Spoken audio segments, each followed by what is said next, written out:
The darkness of space stretched endlessly in all directions as the Meridian drifted through uncharted territory. Captain Nathan Cross stood on the bridge, his eyes fixed on the view screen ahead.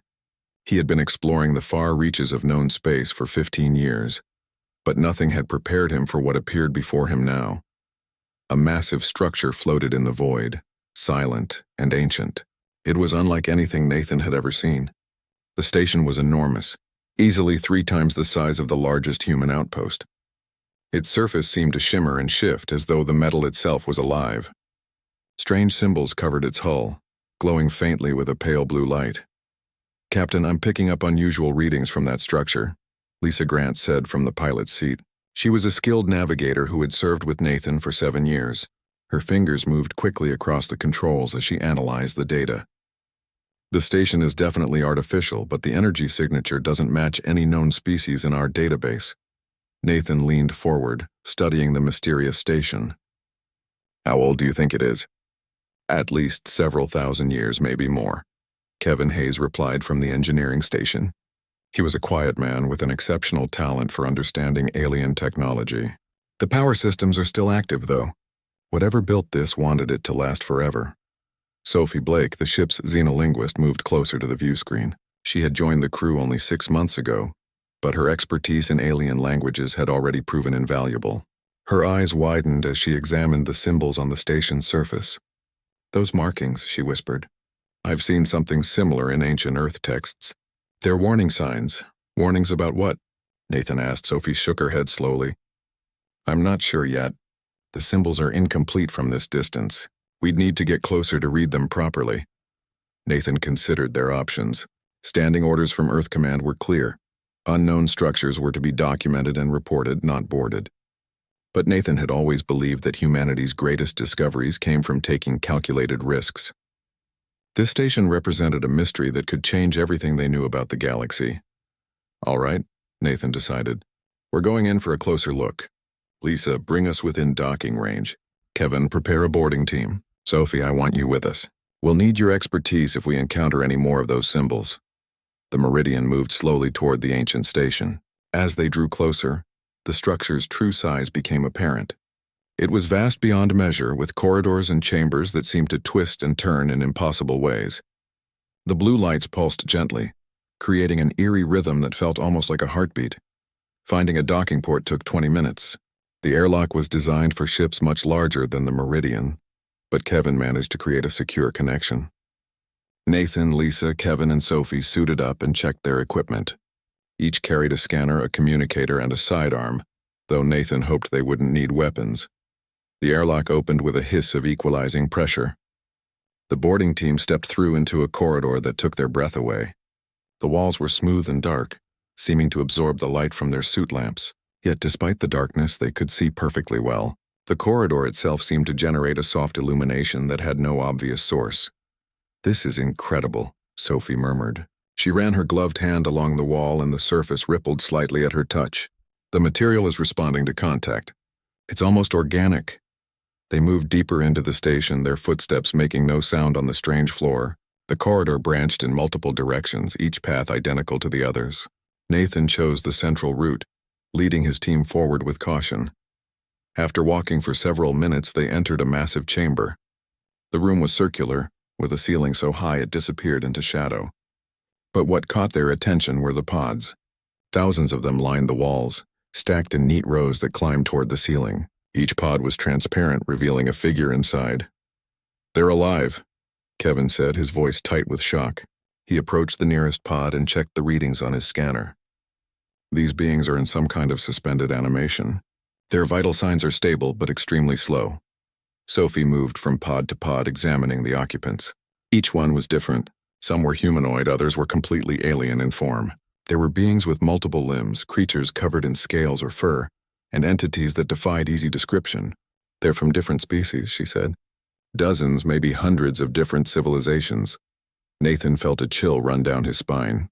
Why would someone collect so many different species and put them in stasis? "Look at this," Lisa called out. She stood before a pod that contained a being with 6 arms and crystalline skin. Attached to the pod was a small plaque bearing the same symbols they had seen on the station's exterior. "Every pod has one of these markers. Sophie hurried over and examined the plaque closely. Her face went pale behind her helmet visor. I was right about the symbols. They are warnings. This one says, "The Last Voice." Each pod is labeled with the same phrase in different variations. Before anyone could respond, the chamber suddenly filled with light. A holographic figure materialized in the center of the room, standing 12 feet tall. It had a roughly humanoid shape but lacked distinct features. Its form seemed to be made of pure light, shifting and changing as it moved. The hologram turned toward the boarding team and spoke. The language was unlike anything Sophie had ever heard. It was musical and complex, with layers of meaning that seemed to exist beyond simple words. The team's translators attempted to process the speech but failed, producing only static and garbled sounds. The hologram scanned each member of the team with beams of light that emanated from where its eyes should have been. When the beams touched Nathan, the hologram stopped moving. Its form flickered and changed, cycling through a rapid series of shapes and colors. It seemed shocked, though its featureless face showed no expression. The entity spoke again, this time with what sounded like urgency in its tone. When the team didn't respond, it gestured toward the pods and then toward them. It repeated the gesture several times as if trying to communicate something vital. "It's trying to tell us something," Sophie said, "but I can't understand without more context. We need time to study the language." The hologram suddenly stopped moving. It stood perfectly still for a long moment, then slowly raised one arm and pointed directly at Nathan. A single word emerged from the entity, repeated over and over. Though they couldn't translate it, the meaning was clear in its tone. The word was a question filled with disbelief and confusion. Then the hologram vanished as quickly as it had appeared. The chamber's lights dimmed back to their previous level, leaving the team standing in the eerie glow surrounded by thousands of sleeping aliens. "What just happened?" Lisa asked. Before anyone could answer, Kevin's scanner began beeping urgently. "Captain, the station is doing something. It's generating a massive energy surge." "What kind of surge?" Nathan demanded. Kevin's face went white as he read the data. "It's a transmission. The station is broadcasting a signal into deep space. It's powerful enough to reach dozens of star systems." Nathan's stomach dropped. They had triggered something, activated some ancient system that had been waiting for centuries. "We need to get back to the ship, now." The team ran back through the corridors, retracing their steps as quickly as they could in the strange environment. But when they reached the docking port, Kevin's worst fears were confirmed. The station had sealed the meridian in place with some kind of energy field. The ship's engines were active, but they couldn't break free. They were trapped on an ancient station that had just sent a signal to unknown recipients across the galaxy. And somewhere in the darkness, the holographic entity watched and waited, trying to understand how humans could exist when they should have been impossible. Nathan made a decision that surprised even himself. Instead of trying to escape or prepare for battle, he turned to Keeper 7 and spoke with quiet determination. "We need to see the rest of the archive. We need to understand what happened to the other species and why humans were spared." Sophie translated the request, and Keeper 7 remained motionless for a long moment. Then, without warning, the hologram vanished and the energy field holding the meridian released. The ship was free. Kevin immediately checked the engines and confirmed they could leave whenever Nathan gave the order. "Captain, those collective ships will be in weapons range in 40 minutes, Kevin said urgently. "We should jump to faster than light speed now while we have the chance." Nathan looked at the ancient station floating before them, then at the approaching fleet in the distance. Every instinct told him to run, but something deeper, something fundamental to who he was as an explorer, made him shake his head. "We stay," Nathan said. "If humanity is going to face this threat, we need to understand it first. Keeper 7 wouldn't have freed us if it meant to let those ships destroy us. It wants us to see something." Lisa opened her mouth to protest, then closed it. She had served with Nathan long enough to recognize that tone. He had made his choice, and nothing would change it. "All right, Captain, but I'm keeping the engines hot and ready to jump at your command." The bridge lights dimmed again, and Keeper 7 reappeared. The hologram gestured toward the station, clearly inviting them to return. Nathan, Sophie, and Lisa suited up once more, leaving Kevin aboard the Meridian to monitor the approaching fleet and maintain their escape route. They returned to the station through the same airlock, but this time Keeper 7 was waiting for them. The hologram led them deeper into the structure, through corridors that twisted in ways that seemed to defy physics. The walls continued to shift and ripple, responding to their presence with that same organic quality that made the station feel alive. After several minutes of walking, Keeper 7 brought them to a chamber different from the one filled with stasis pods. This room was smaller, more intimate. The walls were covered with what appeared to be viewing screens, each one displaying a different scene from the past. "This is a memorial," Sophie said softly, reading the symbols above the entrance. "A place to remember what was lost." Keeper 7 activated the screens one by one. Each showed recordings from different species, captured in the moments before the collective arrived on their worlds. Nathan watched in growing horror as civilization after civilization faced the same fate. One screen showed a species that looked like tall, elegant birds covered in golden feathers. They sang to each other in harmonies so beautiful that Sophie found tears running down her face. The recording showed them gathered in a great hall, thousands of voices joining together in a song of defiance as collective ships appeared in the sky above their world. Then the song stopped. Every voice fell silent at once, and the birds stared at each other with confusion and terror, unable to express what they felt. Another screen displayed beings made of living crystal who communicated through musical tones generated within their bodies. Their cities were built around acoustics, every structure designed to carry and amplify sound. The recording showed the moment the collective's technology activated. The beings tried to sing, but no sound emerged. The silence was so absolute that many of them shattered from the shock, unable to cope with the sudden loss of their primary sense. Nathan watched recording after recording, each one more heartbreaking than the last. He saw species that used complex vocal patterns to navigate in darkness, suddenly blind to their world. He saw beings who sang lullabies to their young, now unable to comfort their children. He saw scholars and poets, musicians and storytellers, all robbed of the one thing that defined them. "How many species did the collective silence?" Nathan asked, his voice rough with emotion. Sophie translated the question, and Keeper 7's response was devastating. "Hundreds," Sophie whispered. "Maybe thousands." The collective operated for over 3,000 years. This chamber only holds a fraction of the records. Lisa stood before a screen showing a species that looked almost human, with slight differences in their facial structure and skin color. They were celebrating something, a festival or holiday perhaps, with singing and dancing and joyful shouts. Then the collective arrived, and the celebration became a nightmare of silent screams. "This is genocide," Lisa said, her hands clenched into fists. "They didn't kill these people, but they destroyed what made them who they were. How is that any different from extinction?" Nathan had no answer. He simply stood in the memorial chamber, surrounded by the ghosts of civilizations that no longer remembered how to speak. The weight of it pressed down on him like a physical force.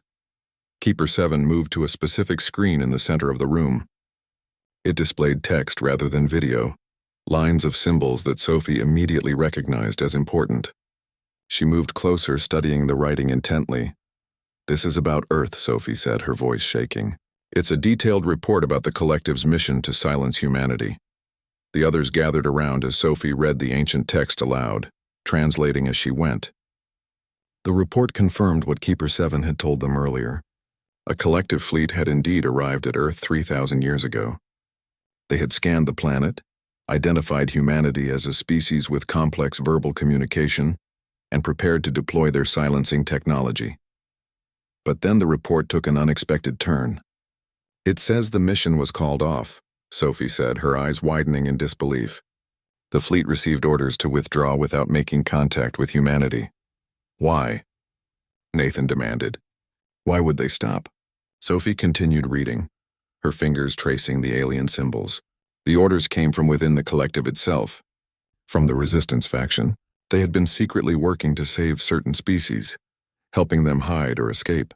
But they couldn't save everyone. They had to choose carefully, selecting species that they believed could help restore what the collective had destroyed. "They chose humanity," Lisa said quietly. "Yes, but there was a condition," Sophie continued. "The resistance demanded that all knowledge of the collective be erased from human history.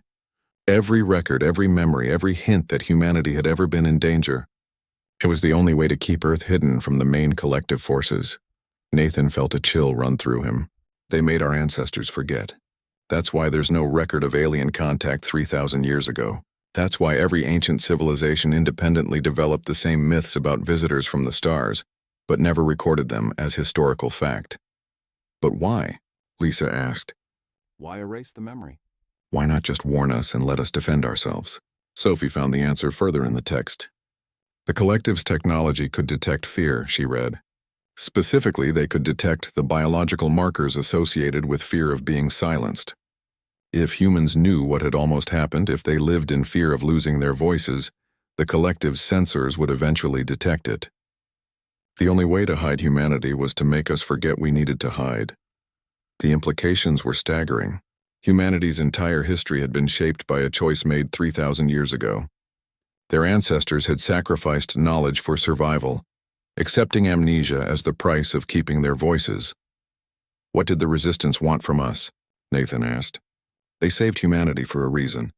What did they expect us to do? Sophie searched the text but found no clear answer. The report ended with a single cryptic line that she translated carefully. They say, "We have preserved the voice that speaks for joy, not survival." May it echo far enough to remind the silenced of what was taken. Before anyone could respond, Kevin's voice crackled over their communicators. "Captain, you need to see this. The collective ships have stopped approaching. They're holding position 200,000 kilometers out. Why would they stop?" Lisa asked. Nathan's communicator crackled again. "Captain, I'm also picking up something strange. The stasis pods throughout the station are activating. The beings inside are waking up." Nathan, Sophie, and Lisa ran back through the corridors to the first chamber they had discovered. Keeper 7 followed, its holographic form flickering with what might have been urgency. When they reached the chamber filled with pods, they found the scene had changed dramatically. The pods were opening one by one, and the beings inside were stirring. They moved slowly, confused and disoriented after centuries or millennia in suspended animation. Some fell when they tried to stand, their bodies weak from the long sleep. Others remained in their pods staring out at the world with expressions of fear and bewilderment. "Why are they waking now?" Sophie asked. Keeper 7 responded, and Sophie translated quickly.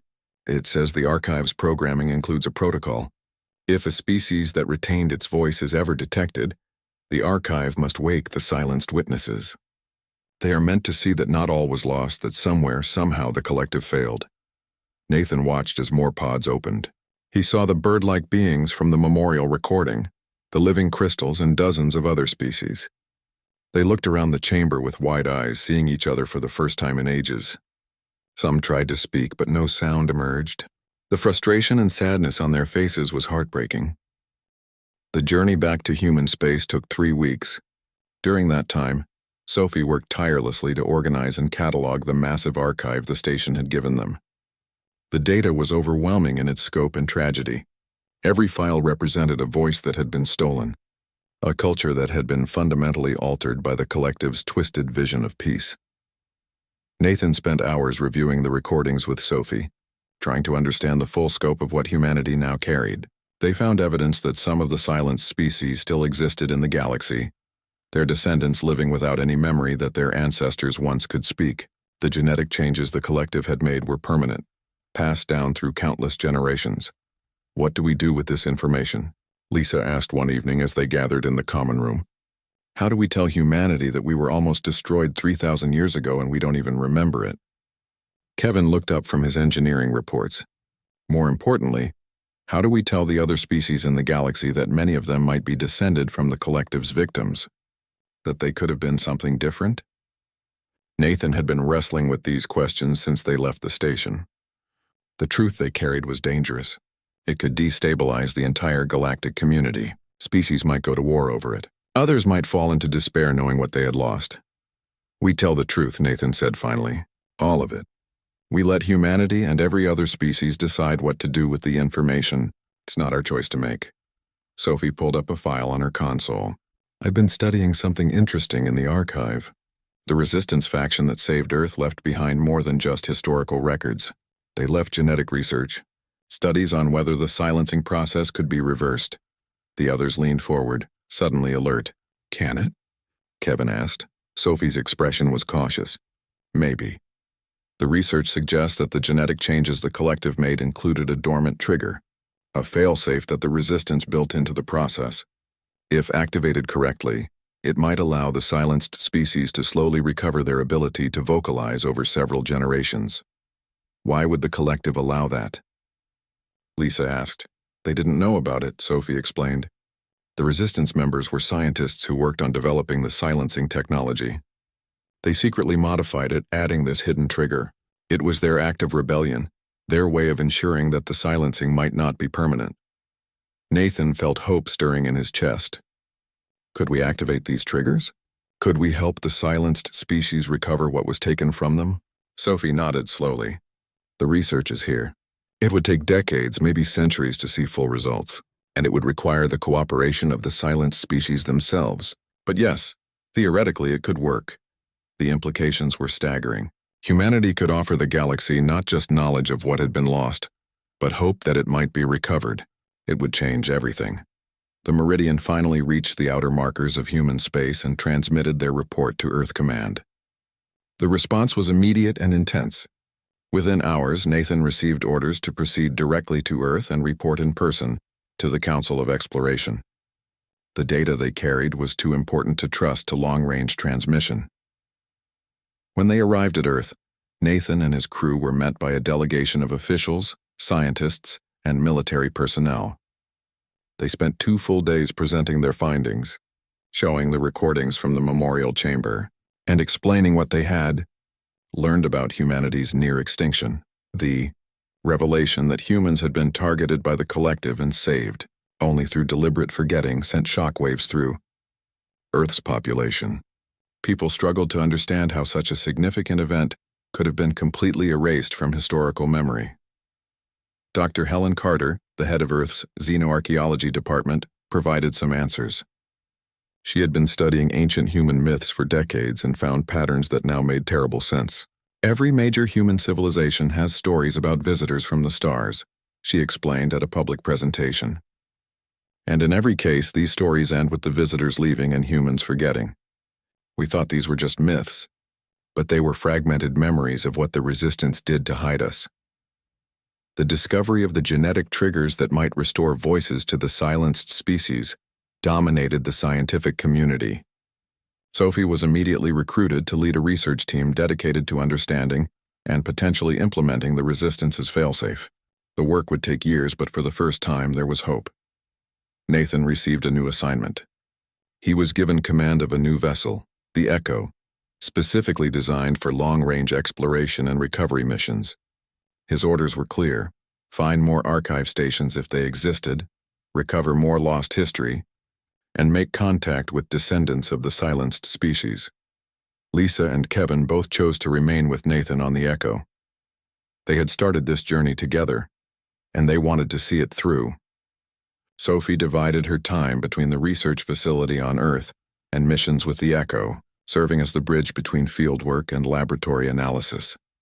6 months after their return, Nathan stood on the bridge of the Echo as they prepared for their first mission. Their destination was a system where genetic analysis suggested a species called the Velth lived, descendants of the bird-like beings they had seen in the memorial chamber. "Captain, we're receiving a transmission from Earth," the communications officer reported. "It's a public broadcast." Nathan activated the view screen. The image showed a massive gathering in Earth's capital. Thousands of humans assembled in what appeared to be a ceremony. At the center of the gathering stood a monument, a tall structure covered in symbols from dozens of alien languages. The camera focused on the monument's inscription, written in Earth's common language, in memory of the voices that were silenced. "In honor of those who saved our voice, in promise that we will help others speak again." Then the gathering began to sing. It was a simple melody, something that anyone could learn, but thousands of voices joined together, created something powerful. The song had no words, just a series of notes that rose and fell like waves. It was humanity's way of saying, "We remember, we honor you, and we will not let your loss be forgotten." Nathan felt tears in his eyes as he listened. This was what the resistance had hoped for when they saved Earth. Not just survival, but remembrance. Not just preservation, but action. "Captain, we're ready to depart," Lisa said gently. Nathan nodded and turned to face the stars ahead. "Take us out," he ordered. "Let's go find the Velth and see if we can help them remember what they lost." The echo jumped to faster than light speed, carrying with it humanity's promise to the silenced. In the ship's database, carefully preserved, were all the recordings from the archive. Songs that hadn't been sung in millennia, stories that had been told for the last time thousands of years ago, and research that might allow those songs to be sung again. The journey would be long. The work would be difficult. Many of the silenced species might not want to be changed, might have found peace in their silence. But humanity would offer them the choice, something the collective had never done. As the echo traveled through the darkness between stars, Nathan thought about the little child whose laugh had been the last sound in their transmission to the collective ships. That innocent joy, that pure expression of happiness with no purpose beyond the moment, had confused ancient machines programmed only to understand communication as a tool of survival. Maybe that was humanity's real gift to the galaxy. Not just the ability to speak, but the understanding that sometimes voices existed not to conquer or survive, but simply to be heard, to share joy and sorrow, beauty and truth, for no reason except that these things deserved to be expressed. 3 months into their mission, the Echo arrived at the Velth homeworld. The planet was beautiful, with golden forests that covered most of the continents. Cities of elegant architecture rose from the trees, built by beings who had learned to create beauty even without song.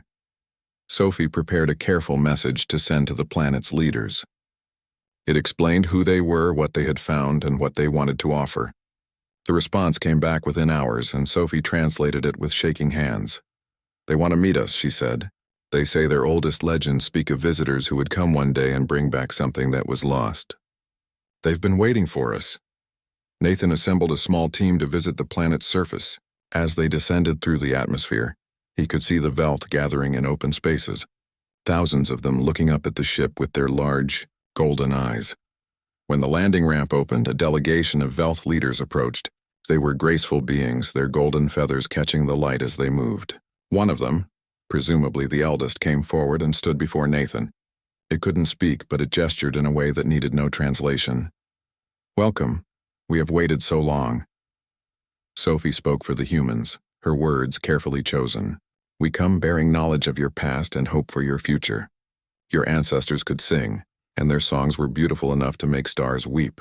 The songs were taken from you, but they were not destroyed. We carry them with us, and we carry research that might help you sing again." The elder Velth's eyes widened. It placed one hand over its heart. Nathan gathered his crew in the memorial chamber, while the silenced beings watched from a respectful distance. The collective ships remained in position, their weapons charged but not yet firing. They were waiting for something, following some protocol programmed into them thousands of years ago. The collective's entire philosophy was based on one belief, Nathan said, thinking through his plan as he spoke. They thought verbal communication caused conflict. That's why they silenced everyone. Their artificial intelligence is still following that same logic. "So what do we do?" Lisa asked. "We can't exactly stop speaking to convince them we're peaceful." Nathan shook his head. "No, but we can show them something the collective never understood. We can show them what humans actually do with language." Sophie caught on immediately. The collective saw speech as a tool for survival, for dominance. But humans use language for so much more than that. "Exactly," Nathan said. "Kevin, can you hear me?" "Yes, Captain." Kevin's voice came through the communicator. "I need you to open a broadcast channel to those collective ships. Maximum power, all frequencies." There was a pause. "Captain, are you sure? If we broadcast to them, they'll have a clear target lock." "That's exactly what I want," Nathan replied. "But I don't want to talk to them. I want to sing to them." Lisa and Sophie exchanged glances, but neither argued. They had seen the recordings in this chamber, had witnessed what music and song meant to the species who lost them. If anything could confuse the cold logic of the collective's machines, it would be the pure, joyful expression that had no purpose beyond beauty itself. "Sophie, I need you to gather every recording you can from the archive," Nathan continued. "Every song, every poem, every story these species created before they were silenced.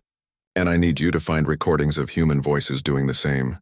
Music, laughter, anything that shows what we do with language when we're not fighting or surviving." Sophie nodded and moved to one of the chamber's consoles. Keeper 7 appeared beside her, understanding what was needed without translation. The hologram helped Sophie access the archive's deepest files, pulling up recordings that had not been played in millennia. Meanwhile, Nathan contacted the Meridian again. Kevin, once Sophie has the files compiled, I need you to transmit them to the collective ships. Every recording, one after another. Flood their sensors with it. And if they fire on us while we're transmitting, Kevin asked quietly. Then we die knowing we tried something the collective never expected, Nathan said. We die showing them that some species use their voices just to be heard, not to conquer. Lisa moved to help Sophie, and together they began assembling the transmission. The first files were from the silent species, a lullaby from the bird-like beings, their golden voices harmonizing in ways that seemed impossible.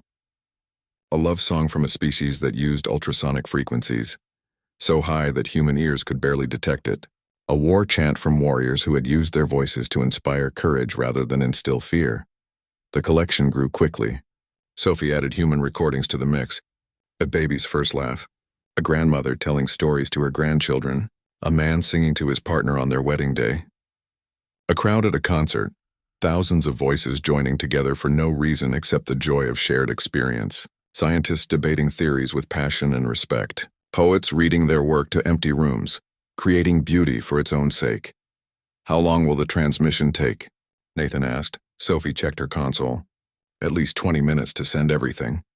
The files are enormous, thousands of years of recorded voices. Kevin, are the collective ships still holding position? Yes, Captain. But their weapons are fully charged. They could fire at any moment. Nathan looked at the silenced beings gathered in the memorial chamber. They watched him with expressions he couldn't fully read, but he thought he saw hope in their eyes. Send the transmission, he ordered. The broadcast began. On the Meridian, Kevin routed every available bit of power to the communications array. The signal blazed out across space, carrying with it the voices of civilizations both lost and surviving. It reached the collective ships in a matter of seconds, and their response was immediate. The ship's artificial intelligence systems registered the transmission as a communication attempt. They began analyzing it, searching for threats, demands, or declarations of war. But what they found confused their ancient programming. The transmission contained none of those things. It was just voices, expressing emotions and ideas and beauty for no tactical purpose whatsoever. One of the collective ships adjusted its position, its weapons targeting system recalibrating. Nathan held his breath, waiting for the end. But the shot didn't come. Instead, the ship's AI continued analyzing the transmission, cycling through decision trees that had been designed to identify and eliminate threats. The problem was that the collective's programming had never encountered a species that used language the way humans did. Every civilization the collective had studied before silencing them used communication primarily for survival. Warnings of danger, coordination for hunting, establishing social hierarchies. Even their art and music served social functions, strengthening group bonds or attracting mates. But the human recordings didn't fit those patterns. A grandmother telling stories wasn't coordinating a hunt. A poet writing verses wasn't establishing dominance. A crowd singing together wasn't preparing for battle. The collective's AI couldn't categorize these behaviors. And what it couldn't categorize, it couldn't classify as a threat. The transmission continued, and more collective ships began showing signs of confusion in their targeting patterns. Their weapons remained charged, but they weren't firing. They were stuck in analysis loops, trying to understand what they were receiving. Sophie monitored the collective ship's responses from the station. It's working, she said, her voice filled with wonder.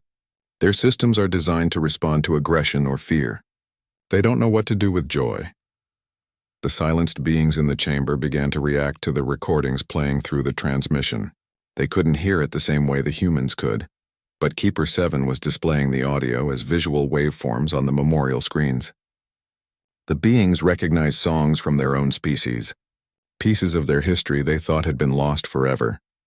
The bird-like creature that had approached Sophie earlier moved closer to one of the screens, watching the waveforms of its people's music. Its mouth opened as if trying to sing along, but no sound emerged. Still, it swayed to the rhythm, remembering what it once could do.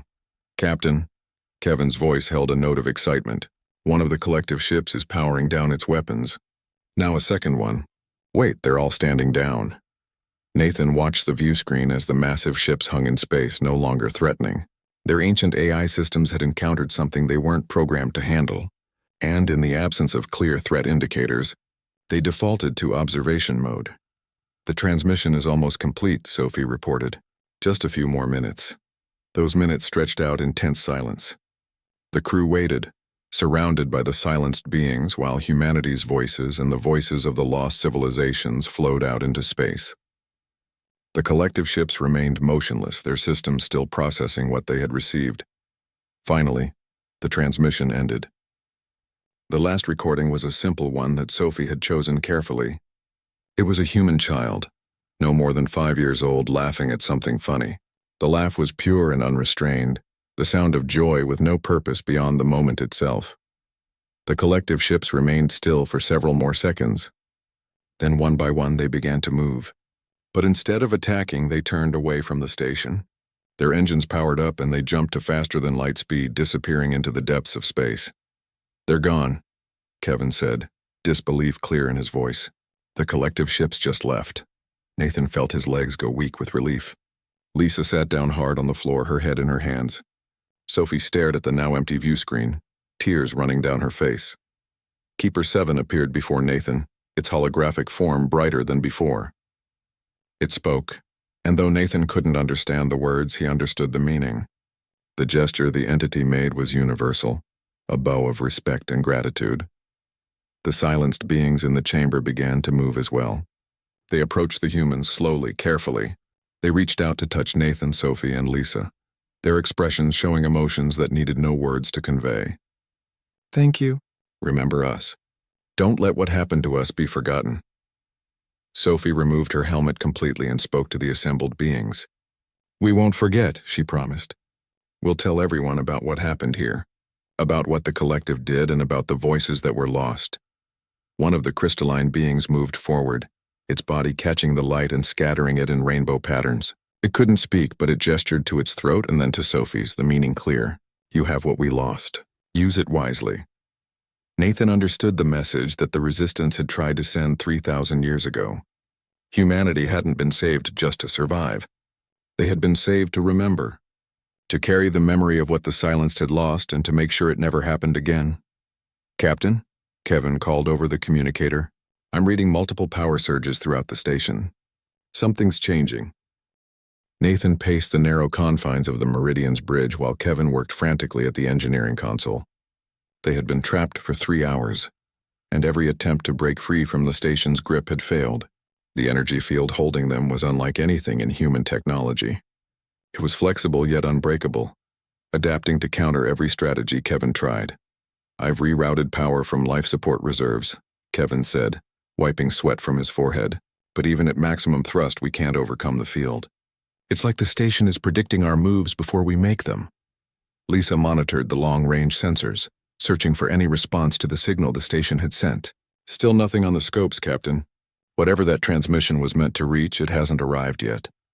Sophie sat at a side console reviewing the recordings they had made inside the station. She had been studying the hologram's speech patterns for hours, trying to find any connection to known languages. Her eyes were red from exhaustion, but she refused to rest. "I think I'm making progress," Sophie announced suddenly. The others turned to look at her. "The hologram's language has structural similarities to several ancient Earth dialects that died out thousands of years ago. It's not a direct match, but there are patterns I can work with." "How long until you can communicate with it?" Nathan asked. Sophie bit her lip, considering. "If it appears again and is willing to repeat phrases slowly, maybe an hour. Maybe less if I'm lucky." As if summoned by her words, the bridge lights dimmed. The holographic entity materialized in the center of the room, its glowing form casting strange shadows on the walls. The crew instinctively stepped back, hands moving toward their weapons. Nathan held up his hand in a gesture of peace. "We mean no harm," he said clearly, even though he knew the entity couldn't understand his words. "We're explorers. We came here seeking knowledge." The hologram tilted its head, studying Nathan with that same intense focus it had shown in the chamber. It spoke again, the musical language filling the bridge. This time Sophie was ready. She activated her recording equipment and began analyzing the speech in real time. "It's asking questions," Sophie said, her fingers flying across the console. "I'm picking up interrogative structures. Wait, I'm getting something. One phrase keeps repeating. It's asking about our ability to do something. The word translates roughly to speak or voice or maybe express. The hologram gestured toward its own throat area, then toward Nathan. It spoke a single word, then waited. Sophie worked quickly, assembling a response using the pattern she had identified. She spoke slowly and carefully, pronouncing the alien words as best she could. The hologram's form brightened slightly. It had understood. Over the next 30 minutes, Sophie established a basic communication bridge. The process was painstaking, with each word requiring confirmation and repetition. But gradually a dialogue emerged. The hologram identified itself as Keeper 7, a custodian of what it called the Archive of the Silenced. Ask it about the beings in the pods, Nathan instructed. Sophie translated the question. Keeper 7's response was long and complex, but its meaning became horrifyingly clear as Sophie worked through the translation. It says those beings are survivors, Sophie explained, her voice shaking. Survivors of something called the Collective. According to Keeper 7, the Collective was a vast empire that controlled this region of space thousands of years ago. What happened to them? Lisa asked. Sophie asked the question, and Keeper 7's response made the temperature in the room seem to drop.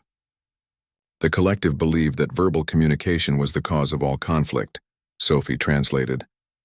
They thought that if beings couldn't speak, couldn't express themselves through sound, there would be peace. So they developed a technology that could change species at the genetic level. Kevin's face went pale. Change them how? They silenced them, Sophie whispered. The Collective had the ability to alter the neural pathways responsible for language. They conquered world after world not through weapons but through forced evolution. Every species they encountered was changed, made mute. The beings in those pods are the last ones who remember what it was like to speak. The implications of Sophie's words settled over the crew like a heavy blanket. Nathan thought about what it would mean to lose the ability to communicate, to have thoughts and feelings but no way to express them. It was a horror beyond imagination. Ask it why we're here, Nathan said quietly. Ask it what it wants from us. Keeper 7's response was immediate and intense. The hologram's form pulsed with agitation as it spoke. Sophie's hands trembled as she translated. It says humans shouldn't exist, Sophie said. Not like we are now. According to the Archive's records, Earth was on the Collective's list. Humanity was scheduled to be silenced 3,000 years ago. The words hung in the air like a death sentence. Lisa gripped the edge of her console, her knuckles white. Kevin had stopped working entirely, staring at the hologram with wide eyes. Nathan felt his heart pounding in his chest. That's impossible, Nathan said. We can speak. We've always been able to speak. Sophie translated his words, and Keeper 7 responded with what could only be described as confusion. It says the Collective never failed, Sophie explained. In all their centuries of operation, they successfully silenced every species they targeted. But humanity still has its voice. That should be impossible. Maybe they never reached Earth, Lisa suggested. Maybe something stopped them before they arrived. Sophie posed the question to Keeper 7. The hologram moved to one of the bridge consoles and, with gestures, indicated it wanted access to the ship's computer. Nathan hesitated, then nodded to Kevin. The engineer established a limited connection, allowing Keeper 7 to display information on the view screen. Images appeared, ancient records from the Archive's database. They showed star charts, dates, and detailed mission logs. Sophie worked to translate the text, her expression growing more troubled with each passing moment. This is a complete record of the Collective's mission to Earth, Sophie said. They sent a fleet. It arrived in orbit. The mission was logged as successful, but somehow humanity was never silenced. How is that possible? Kevin demanded. If they were in orbit, if they had the technology, why didn't it work? Keeper 7 responded to the question even before Sophie could translate it. The hologram seemed agitated now, its form flickering rapidly. It pulled up more files, searching through the archive for answers it clearly didn't have. Nathan watched the alien entity work, and a terrible thought occurred to him. Sophie, ask it what happened to the Collective. Where are they now? The question seemed to calm Keeper 7. It spoke at length, and Sophie translated carefully. The Collective collapsed about 2,000 years ago, she said. There was a civil war. Some members of the Collective disagreed with the silencing policy. They believed it was wrong to take away such a fundamental part of what makes a species unique. This resistance faction fought against the main Collective for centuries. Did the resistance win? Lisa asked. Sophie shook her head. No one won. Both sides destroyed each other. The only things left are automated systems like this station, still carrying out their original programming. Keeper 7 suddenly stopped moving. Its form solidified, becoming more defined than before. It spoke a single sentence, then waited for Sophie to translate. It says the signal the station sent was a notification, Sophie said, her voice barely above a whisper. It was sent to alert collective automated systems that an error had been detected. A species that should have been silenced but wasn't. What does that mean? Nathan demanded, though he already knew the answer. Kevin's scanner began beeping before anyone could respond. He checked the readings and his face went from pale to gray. Captain, I'm detecting multiple ships dropping out of faster-than-light travel. Range 2 million kilometers and closing. Count is 8 vessels. They're big, Captain. Really big. Nathan moved to the view screen. In the distance, he could see running lights appearing one by one. The ships were massive, dwarfing even the ancient station. Their designs were elegant but cold, built for efficiency rather than beauty. Are they collective ships? Nathan asked. Keeper 7 answered before Sophie could translate the question. The hologram's form dimmed, and for the first time, Nathan thought he could detect something like fear in the entity's posture. It says yes, Sophie translated. Those are collective vessels. Automated warships that have been patrolling this region of space for thousands of years. They received the station's signal and they're coming to correct the error. The error being us, Lisa said flatly. The error being us, Nathan confirmed. The collective ships continued their approach, moving with mechanical precision. Nathan looked at his crew, seeing his own fear reflected in their faces. They were trapped on a station they didn't understand, held in place by technology they couldn't break, while an automated fleet came to finish a mission that should have been completed 3,000 years ago. Humanity's voice had survived when it should have been lost. Now ancient machines were coming to silence them forever.